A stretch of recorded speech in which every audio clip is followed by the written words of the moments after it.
Baltimore, a vibrant American cornerstone, is a testament to the complex realities of America's long and ongoing history of inequality. From segregatory ordinances to redlining to abusive and domain practices, Charm City has seen and endured decades of harm. Throughout this history, however, Baltimore's communities have demonstrated a culture of resilience, creativity, and warmth.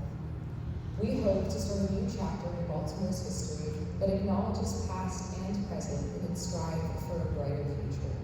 Our proposed design aims to act as a middle ground between an idealized scenario, the tightly knit neighborhoods that would have been, and Baltimore in its present form.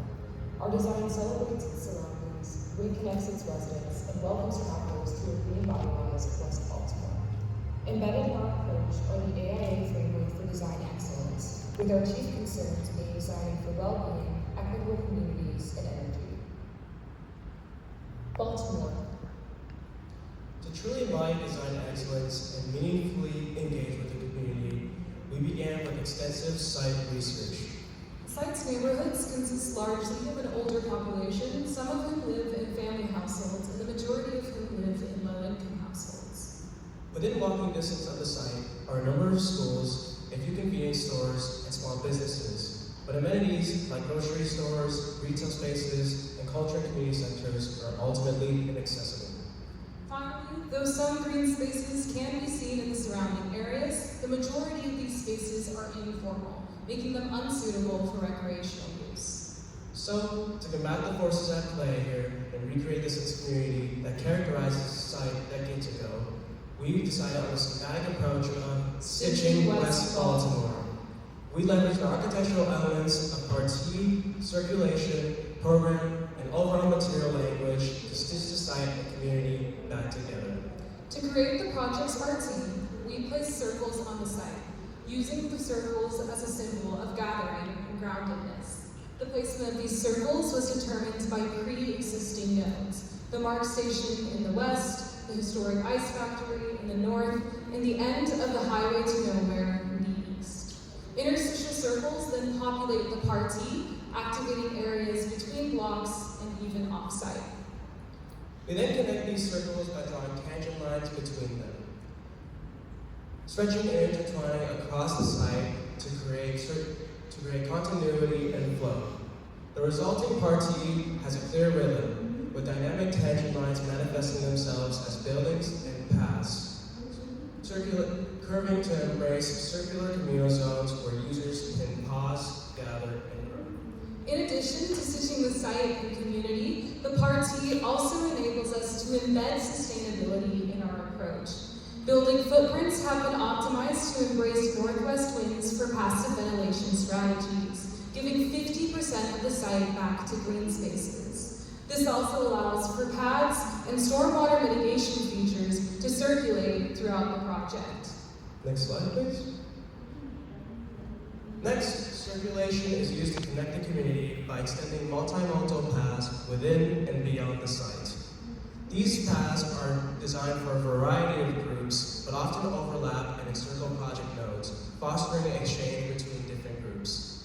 In this circulation diagram, pedestrian paths are showcased in red, and bike paths are showcased in blue.